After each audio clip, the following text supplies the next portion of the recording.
Komisi Yudisial akan mengambil langkah pengamanan terhadap majelis hakim yang menjatuhkan vonis mati pada Verdi Sambo. KY saat ini masih akan mencermati eskalasi dari vonis pidana mati tersebut. Karena itu, Komisi Yudisial akan berkoordinasi dengan tim majelis hakim terkait situasi keamanan pasca memvonis mati Verdi Sambo. Ujar juru bicara Komisi Yudisial Miko Ginting dalam keterangannya dilansir dari Tribunnews.com Selasa 14 Februari. Miko mengatakan jika dipandang adanya gangguan keamanan hakim, Komisi Yudisial sebagai lembaga pengawasan kehakiman bisa melakukan advokasi terhadap majelis hakim yang menyidangkan perkara pembunuhan berencana yang menewaskan Brigadir Nofriansah Yosua Huta Barat alias Brigadir J. Kendati demikian, Komisi Yudisial saat ini masih melakukan pemantauan setelah adanya vonis mati terhadap Verdi Sambo.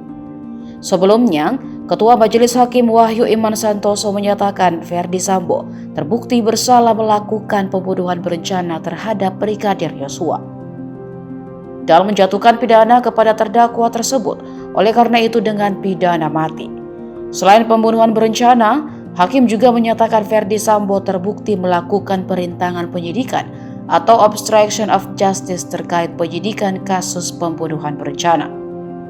Perbuatan itu dilakukan Verdi Sambo bersama-sama dengan anak buahnya, yakni Hendra Kurniawan, Arif Rahman, Cuk Putranto, Baikuni Wibowo, Agus Nurpatria, dan Irfan Widianto.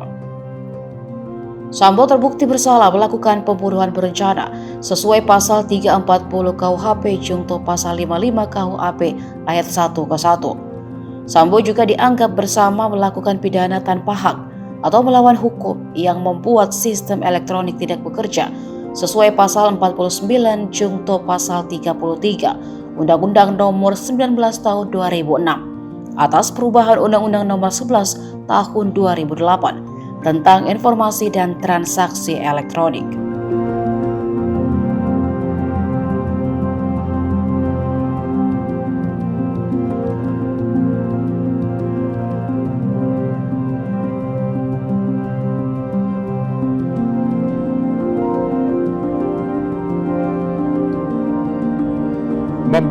Demikian membebani pula terdakwa untuk membebani biaya negara dibebankan pada biaya perkara dibebankan pada negara. Demikianlah diputuskan dalam rapat pemusyawaratan. Silakan duduk. Menimbang bahwa orang yang menyuruh melakukan dan pelajar adalah orang yang melakukan perbuatan atau perantaraan dengan orang lain, sedangkan perantara itu hanya digunakan sebagai alat. Dengan demikian ada dua pihak, yaitu pembuat langsung manus manistra auctor ausikus dan pembuat tidak langsung manus nominal auctor intellectualis.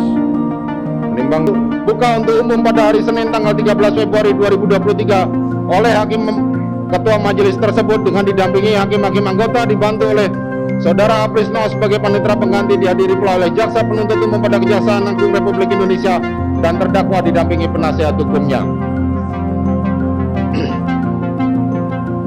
Demikian para pihak baik penuntut umum maupun penasihat hukum maupun terdakwa mempunyai hak untuk mengajukan upaya hukum. Sidang perkara demikianlah putusan telah dibacakan. Sidang perkara nomor 796 PIT B 2022 atas nama terdakwa Verdi Sambo dinyatakan ditutup.